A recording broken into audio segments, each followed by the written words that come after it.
Hello, and welcome to my first ever YouTube video. Basically, in this video, I'm going to be covering why I love the game Doom Eternal. Now, Doom Eternal is somewhat of a super violent game, to the point that it'll make a preteen go into puberty prematurely. Doom Eternal is the kind of game you can play when you're angry, when you're sad, when you just have some sort of bundled up vengeance that you need to get rid of. And some people don't always have that feeling. Some people are, well, not violent in nature.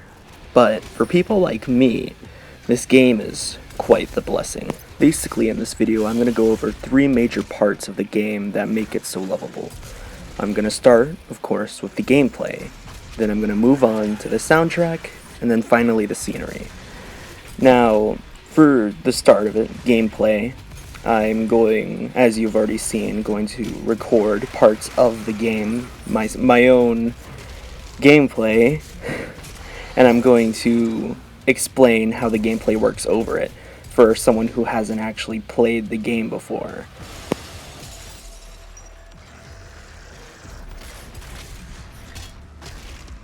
Part 1, the gameplay, like I said. Let's discuss how the gameplay works. Now, first of all is health. Health works pretty simply. You get hit by a demon and you lose some. There's a couple of ways to get health back after losing it. You can pick it up off the ground, where it will spawn during a game. It'll spawn there naturally. Or you can glory kill a demon, and this allows combat to basically go into a loop.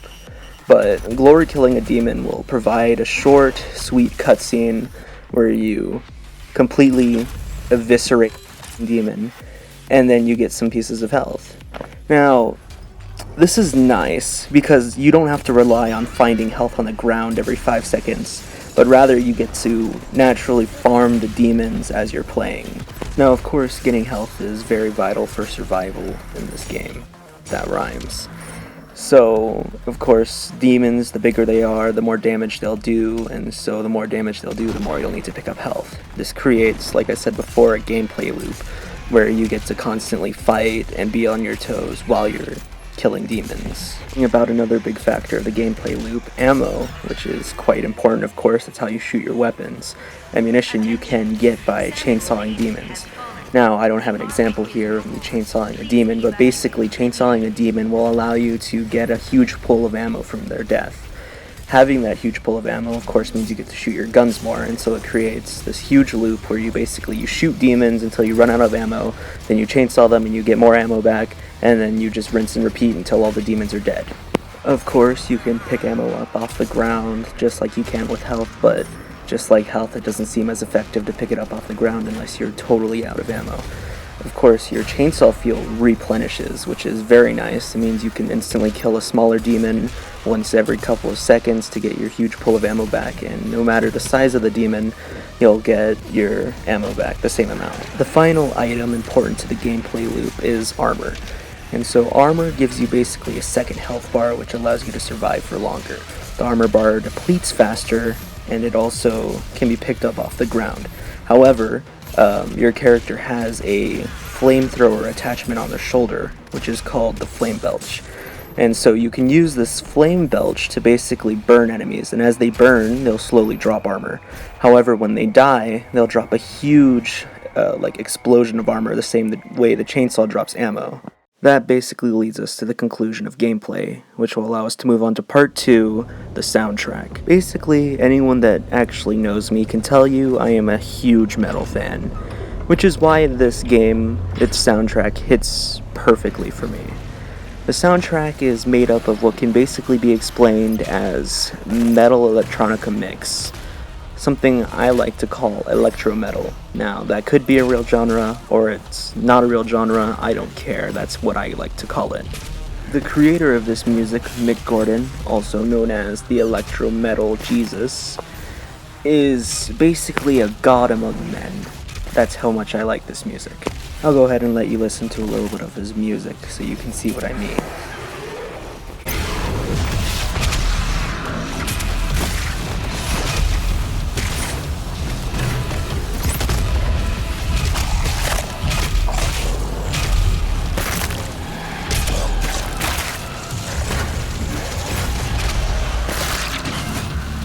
I know it's kind of hard to hear the music over the complete destruction and evisceration of demons, but if you were listening, you could hear the pure, nearly godlike guitar riffs that are playing mixed in with the beautiful revving of electronica instruments. Now, I know that not a lot of people are really into the same music as me, and that's understandable, considering the music is so godlike that it would shred the ears of natural mortal. Honestly, if you're out of your comfort zone, I have to congratulate you for listening and considering the soundtrack of this good, if you are, of course. The Doom games have a sort of history when it comes to music. You see, the first Doom games, they introduced and revolutionized music for gaming entirely.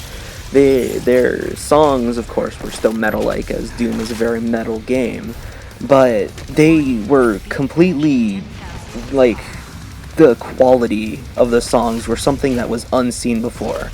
And this game, basically, the music in this game completely revolutionizes that. It just makes these amazing sounds with these incredible mixes, and Mick Gordon is a mastermind of soundtracks. Now, of course, as a total metalhead, I am a little bit biased towards this soundtrack, considering its heavy tones. But it's still a very high quality soundtrack of a game for this game, especially of now. In this day and age, a lot of games usually use composed soundtracks using string instruments and trumpets and stuff like that. But this game uses guitars and electronic music while still keeping an original soundtrack that is just extremely metal, and that's something I myself haven't found in a lot of games other than this one and the ones that have the previous Doom games. Now, don't get me wrong, I still do enjoy composed soundtracks from other games. They can still be high quality and amazing, and honestly, a lot of games it's very fitting to have a string orchestra or air pipe orchestra. It's just, of course, Doom being a very metal game, its soundtrack hits very close to what I like, and thus I am very biased towards the kind of music it has produced.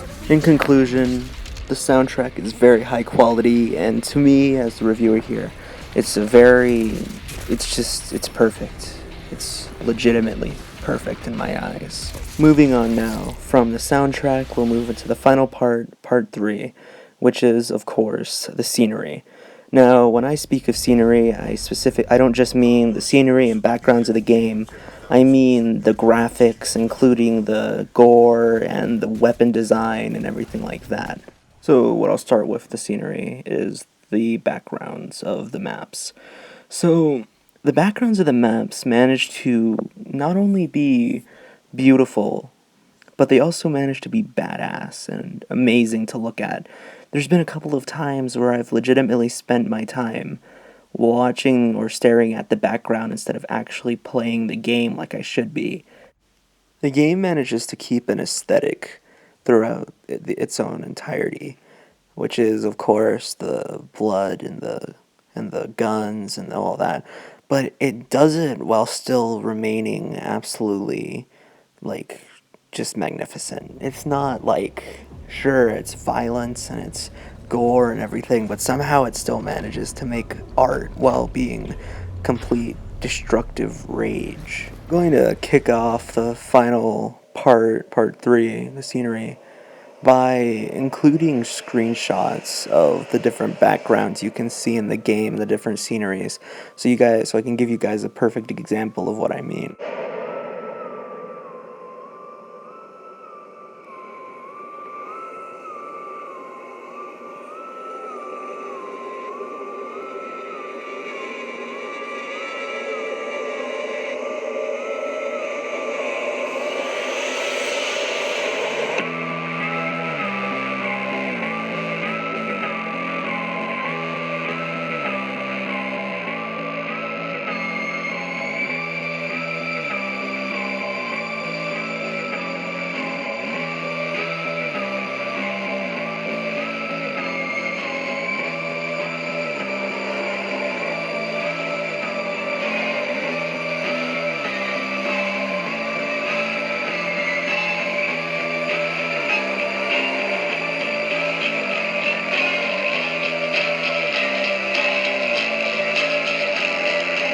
So this has been my poorly made review for Doom Eternal. I definitely recommend it. If you're ever considering buying Doom Eternal, you should. It's an amazing game. Even if you're not into it, you'll still probably like it. Overall, it's a masterpiece, and that's all.